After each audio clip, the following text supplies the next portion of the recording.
Badan telah pulih dari sakit di dahi, membaik kesehatan sehingga dapat berteman.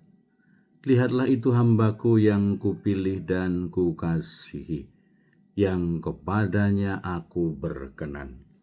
Saya Pastor Petrus Suharjono SY mengaturkan kepada Anda sekalian salam kasih hati kudus Yesus dan berkat Allah yang Maha Kuasa dalam nama Bapa dan Putra dan Roh Kudus. Amin.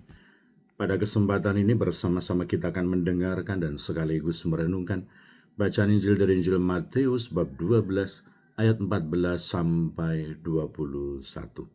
Bacaan Injil ini juga menjadi bahan permenungan kita dalam perayaan Ekaristi Hari Biasa Pekan Biasa ke-15, Sabtu 19 Juli 2025.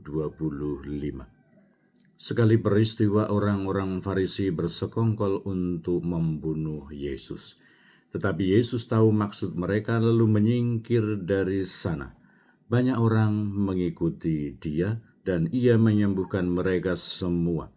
Dengan keras ia melarang mereka memberitahukan siapa dia, supaya genaplah sabda yang telah disampaikan oleh Nabi Yesaya. Lihatlah itu hambaku yang kupilih, yang kukasihi, yang kepadanya jiwaku berkenan. Rohku akan kucurahkan atas dia, dan akan memaklumkan hukum kepada sekalian bangsa. Ia tidak akan berbantah dan tidak akan berteriak, suaranya tidak terdengar di jalan-jalan. Buluh yang patah terkulai tidak akan diputuskannya, dan sumbu yang pudar nyalanya tidak akan dipadamkannya, sampai ia menjadikan hukum itu menang. Kepadanyalah semua bangsa akan berharap. Demikianlah sabda Tuhan. Terpujilah Kristus. Saudara-saudari yang terkasih, selamat pagi. Bagaimana kabar Anda hari ini? Semoga selalu sehat, berbahagia, bergembira, bersukacita luar biasa, dan senantiasa merasakan kasih dan penyertaan Tuhan di hari yang baru ini. Semoga Anda sekalian, kita semua tetap setia dan tekun, saling mendukung dan mendoakan satu sama lain. Kita berdoa untuk mereka yang sudah tua, lansia, yang sedang sakit. Kita berdoa untuk mereka yang masih kecil, yang masih dalam masa pertumbuhan. Kita juga berdoa untuk mereka yang masih di bangku pendidikan. Kita berdoa untuk mereka yang sudah selesai sekolah, yang sedang mencari pekerjaan dan juga teman hidup yang tepat. Kita berdoa untuk mereka yang terus aktif berpartisipasi dalam kegiatan pelayanan pastoral untuk kemuliaan Tuhan dan keselamatan sesama. Kita juga berdoa untuk mereka yang sudah meninggal, semoga berbahagia bersama dengan para kudus di surga.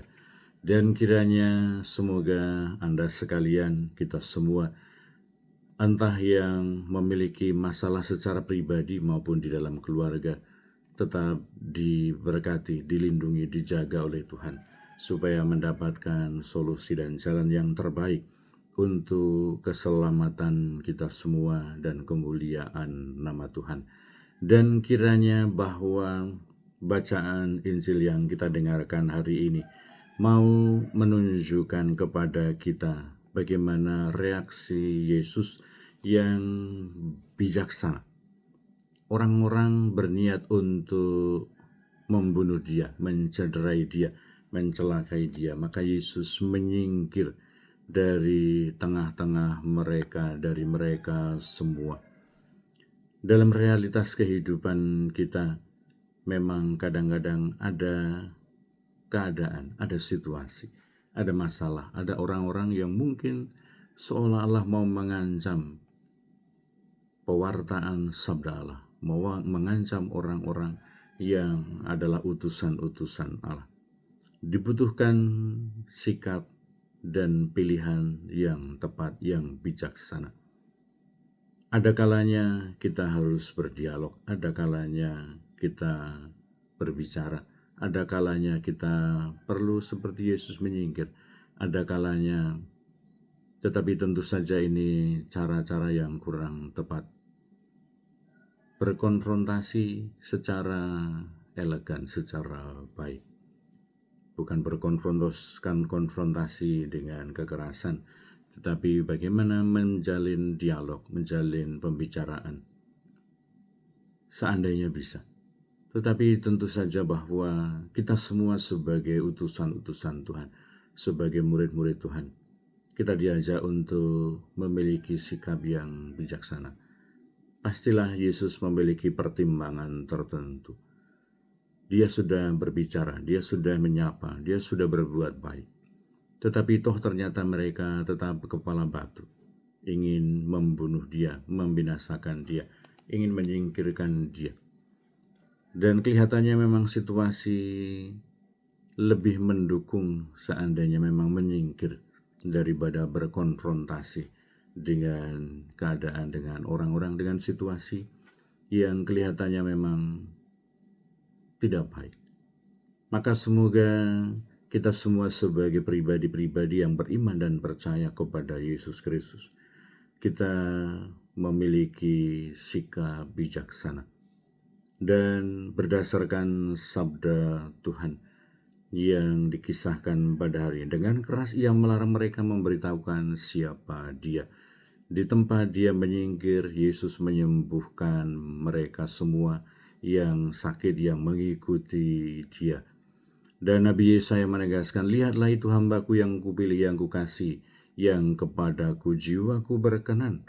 Rohku akan kucurahkan atas dia, dan ia akan memaklumkan hukum kepada sekalian bangsa.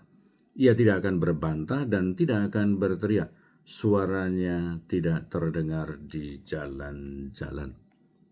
Ada banyak pilihan, ada banyak cara di dalam kehidupan kita, ada banyak ide di dalam pikiran kita untuk menyelesaikan suatu tugas, suatu masalah, suatu pekerjaan. Tetapi semoga kita juga berani untuk secara bijaksana berhitung tentang waktu, tentang kekuatan, tentang kemungkinan-kemungkinan. Dan tidak menganggap bahwa salah satu cara hanyalah itu yang terbaik. Tetapi semoga kita berani untuk membuka hati, membuka diri, membuka pikiran kita, supaya kita memiliki pilihan-pilihan yang tepat, pilihan-pilihan yang bijaksana untuk menghadapi situasi, menghadapi pribadi-pribadi di sekitar kita, untuk menghadapi persoalan-persoalan, dan juga menyelesaikan apa yang seharusnya kita kerjakan, yang harusnya kita buat untuk kemuliaan Tuhan dan keselamatan sesama. Semoga kita semua senantiasa ingat akan sabda Yesus ini. Kepadanya semua bangsa akan berharap.